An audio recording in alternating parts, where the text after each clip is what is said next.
Robbers wearing skull masks were planning to rob a bank in the middle of a busy city. At that time, the bank was full of people, and there were many visitors inside. The bank manager, Hutchinson, was helping a customer.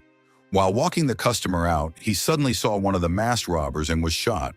Luckily, Hutchinson survived at first. The robbers quickly started the robbery. They were very violent. After stealing money from the safe, they killed Hutchinson in front of the CCTV camera.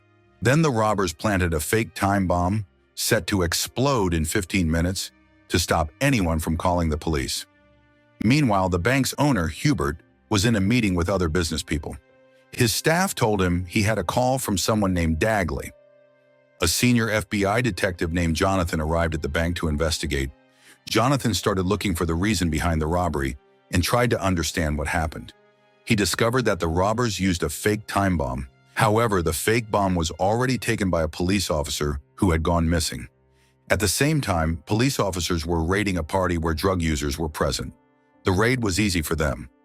Meanwhile, the FBI agents continued their investigation. An agent named Stock said the robbers were skilled, brutal, and seemed to have a personal reason for the crime. Jonathan asked for the fake bomb evidence to be collected from the missing officer, Mims. Another FBI agent named Wells, who had just joined the team, was also working on this case. Wells was very skilled, like a special forces officer. Jonathan tested Wells to see if he could be trusted.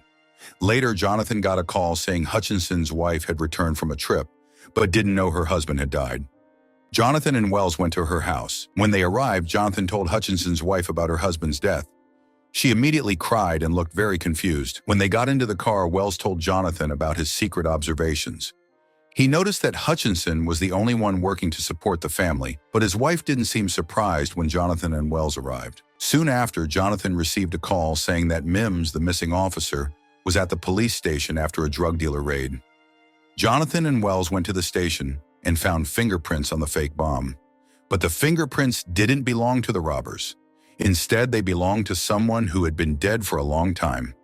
This made Jonathan realize the robbers were trying to delay the investigation to escape. Later, Jonathan and the FBI agents gathered to discuss how a dead person's fingerprints could be on the bomb. They discovered the fingerprints belonged to a special agent named TJ, who had died because of a fight between Hubert and his younger brother Alex. The team learned that Hubert and Alex lived very different lives. Alex became a soldier, while Hubert became a rich businessman. After the meeting, Jonathan went to a cafe and ordered a glass of wine, but he didn't drink it. Instead, he watched a young couple and smiled. This showed that Jonathan's wife had died, and she was killed while he was working. At the same time, an FBI agent named Cash visited TJ's wife's house. He learned that TJ's best friend often visited the house to give money. Meanwhile, another bank manager, Tegan, was driving to the bank when two masked robbers suddenly got into his car.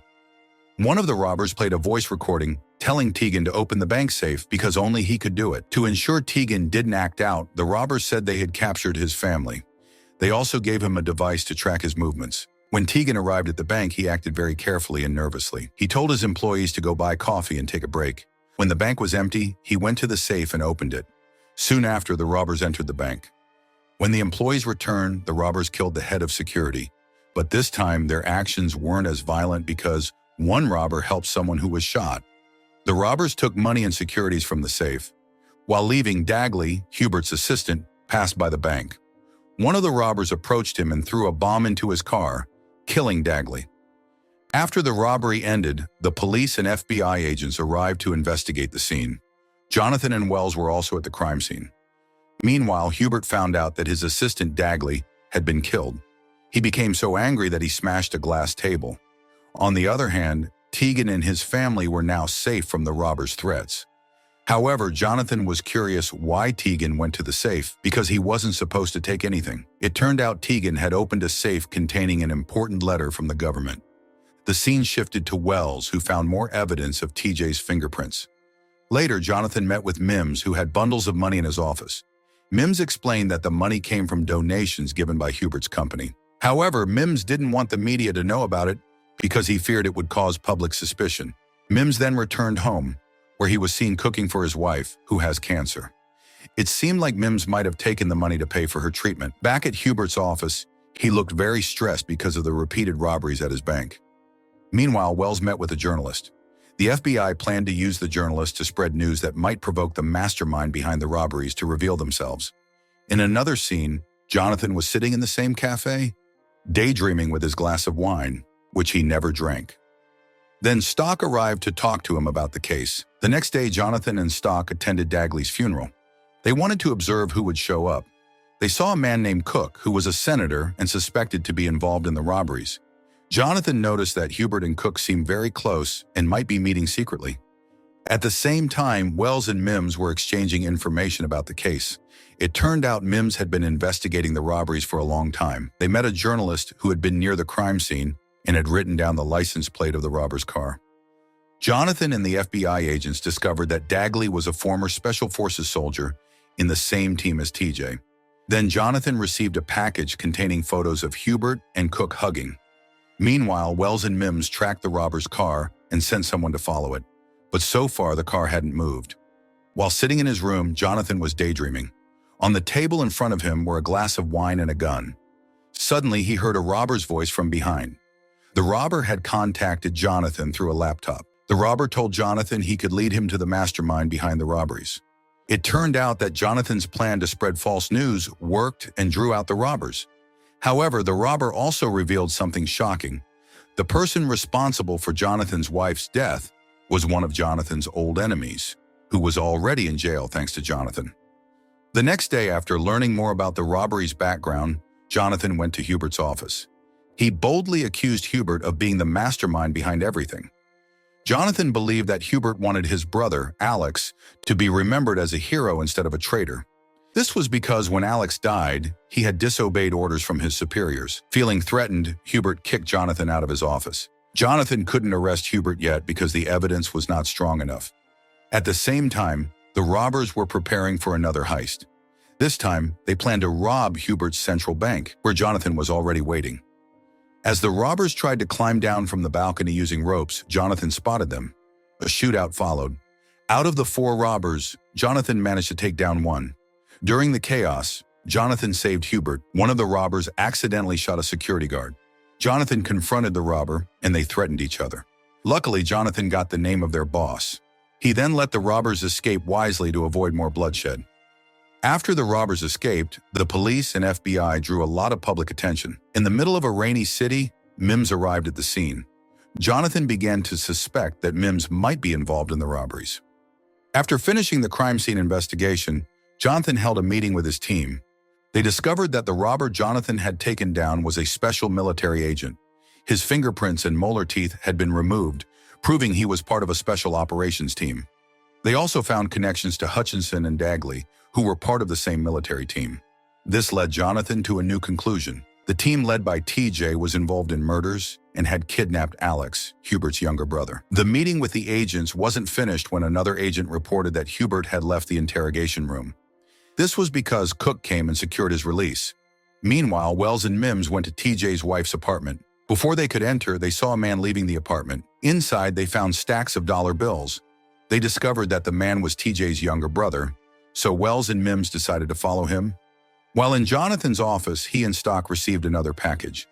Inside were important files about Hubert, taken from his bank. This led them to believe that someone was framing Hubert for the robberies. After investigating, Wells returned to Jonathan to report what he and Mims had discovered. Wells also complimented Jonathan, saying he was a wise boss for handling the case so well. Meanwhile, Mims and another agent were spying on TJ's brother. Later, Mims left a bar looking drunk, and Wells helped him get home. At Mims's house, he confessed that he was very upset because he couldn't take his wife, who has cancer, on vacation. However, his wife comforted him, saying she didn't mind and didn't want to go anywhere. Jonathan later met with the man who had killed his wife, a former enemy. Meanwhile, Mims' informant revealed that TJ's brother was making a move and had a large sum of money Mims had been looking for. Jonathan, Wells, and Stock decided to arrest Hubert, suspecting him to be behind everything. They tracked him to the airport to intercept him. But suddenly, Chase informed them that TJ's wife was performing that night. They saw this as an opportunity to confirm if TJ was alive since his fingerprints had appeared throughout the case. After TJ's wife finished her performance, Jonathan met a man who turned out to be TJ himself. Jonathan's suspicions were correct. TJ was alive. At the same time, Mims prepared to leave his house. telling his wife that he had something important to do. Meanwhile, Wells and Stock went to arrest Hubert. Jonathan began interrogating TJ, and the results revealed the truth. TJ explained that his team had been ordered to capture drug kingpins.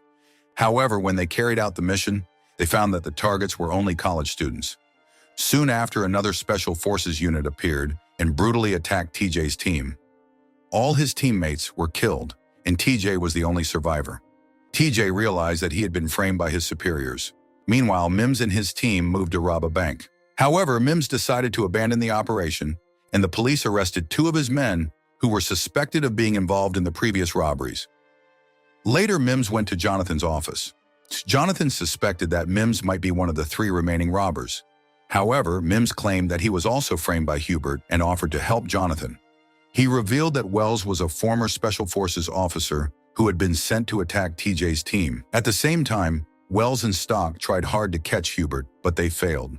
Jonathan went to find Stock, believing he might be in danger. His suspicion was correct. Wells and 2 others had surrounded Stock. By the time Jonathan arrived at the scene, Wells had already left Stock behind. Separately, Mims went to an old tunnel, where he found Wells preparing to leave. Mims tried to stop Wells, but Wells shot and killed him. The next day, Jonathan learned from Stock that Hubert had fled to Mexico. Determined to catch him, Jonathan traveled there. In Mexico, Jonathan found Wells at a cafe. Although disappointed in Wells, Jonathan decided to forgive him and offered to let him return to the FBI. Later, Jonathan approached Hubert, who was sitting at a nearby table. At first, he pretended to be friendly, but suddenly Jonathan grabbed a fork and stabbed Hubert, killing him. If you want interesting movie recaps, like, share, and subscribe to follow us for more movie recaps.